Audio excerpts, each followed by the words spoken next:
Good morning, YouTube. All right, today I'm gonna hook you up with something that's a little over the top, but it's so good. We are making a spicy buffalo chicken mac and cheese, and it is dynamite. You're gonna love this one. You can get your teenagers to do just about anything. All right, let's cook, y'all. We got a family to feed. Okay, Bladen has been asking me for this for long enough that I feel pretty guilty. So here we are. We're going to make chicken buffalo mac and cheese, and it's really kind of simple. It sounds fiddly and complicated, and you can make it fiddly and complicated, but y'all know that is not my style. We're not doing fiddly and complicated. All right, half a stick of butter. Okay, 4 tablespoons. You know what? 4 tablespoons. There we go. That's how that works. And I've got a medium high. No, I don't. Medium low heat. I swear, I'm having one of those days. You know what I did a minute ago, y'all? I turned my dishwasher off. What I did a minute ago is I sat here and I made one of the best salsas you'll ever have. And I just was sitting here talking and la la la. I thought I was talking to y'all. I wasn't talking to anybody. I did the whole recipe with my camera turned off. Having that kind of day. All right, so mac and cheese, one of the classic ways to get started on this is to make a roux. And a roux is simply some sort of fat, some sort of starch. 99.9% of the time it's going to be flour, and then you add liquid. So the roux is the fat and flour part of that equation. And a classic roux is 1 part flour, 1 part fat, and 1 part liquid. Okay, so you'd have a tablespoon of butter, a tablespoon of flour, and a cup of liquid. 1 tablespoon, 1 tablespoon, 1 cup. But I tend to like things a little thicker, so I use more flour. So in this case, I've got almost 3 tablespoons of flour. Got my little whisk going. I got handsome back there sneaking by in the background. And this is all this looks like. Okay. Now I'm not using, I actually prepared another couple tablespoons of flour, and then just because sometimes I don't think, imagine that. I realized that we're adding all these cheeses, and that's going to thicken things up a lot anyway, so we don't want it too thick. All right.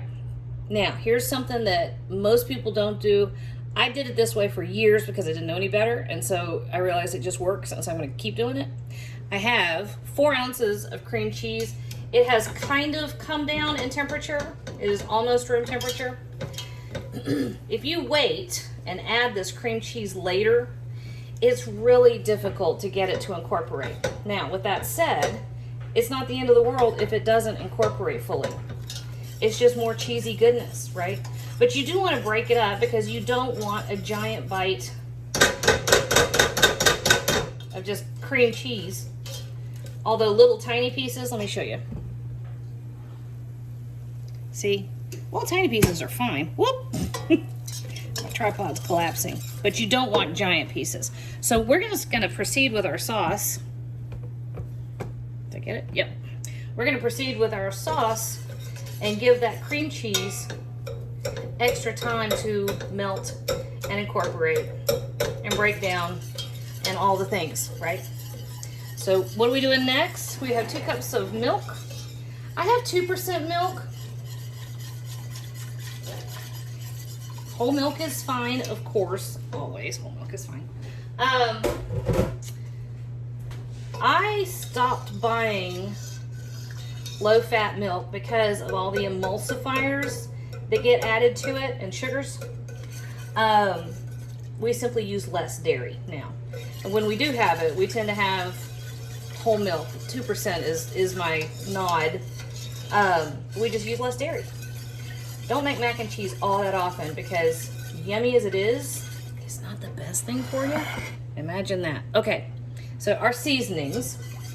This one, I talk about this all the time. I make up a seasoning ahead of time. I call SOS, and it's equal parts garlic powder and onion powder, plain black pepper, and just plain salt, right?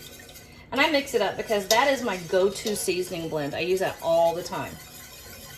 So I've got about 1.5 tablespoons. So that gives you a little, about 1.5 teaspoons, somewhere around in there. of salt, pepper, garlic powder, onion powder. If you want to throw a teaspoon or two of prepared mustard in, no, not prepared, dry mustard, that'd be fine too. I just can't find mine. I don't know where it went.